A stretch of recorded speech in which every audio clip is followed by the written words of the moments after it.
برابر رشد یافتن جامعه انسانی و تشکل یافتن ساحه‌های گوناگون او به قانون ضروریت به وجود می آورد که تغییر الها وارد گردد.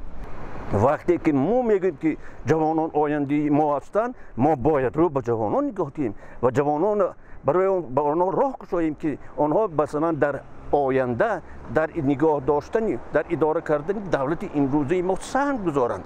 گپ در اینجا در سری پرزیدنت نمی رود و اگر سری پرزیدنت هم ارزنده باشد چرا نشود؟ هر کسی که ارزنده باشد بگذار پذیری باشد. وقتی که ما دموکراسی میگوییم مثلا بوش کلانی شده میتونست است، بوش بایده شده میتونست است، بوش نبیره شده میتونست است. چرا باید دموکراسی بوده؟ ما دموکراسی نمیگوییم.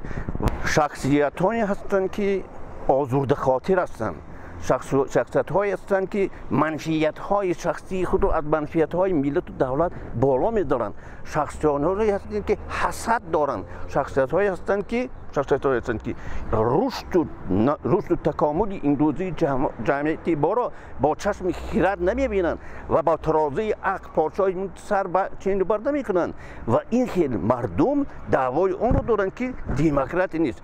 دموکراسی از این زیادتر نمیشد که شما آزادانه سخن میکنید، آزادانه بحث میکنید، آزادانه فکرتون در این یا آن روزنامه میگید. صدها روزنامه و جلهایی که این روز در جمهوری تاجیکستان هست، رادیوهای تلویزیونی که شده شده است، این مگر دموکراسی نیست؟ سالهای 91 92 93 من یک زن تاجیک را نمیدیدم که در او تبسم باشد. امروز هر یک دختر تاجیک، هر یک زن تاجیک را میبینید که تبسم است. این مادری ماست، این خواهری ماست، این همسری ماست. این معنای اون را دارد که ضروریت پیش آمده است که این کنستیتوسیون سرقانون جمهوری تاجیکستان تغییرات علاوه وارد کرد و برای باز بهتر و خوبتر کردن شرایط امروزی جمهوری تاجیکستان شرایط مساعد فراهم آورد.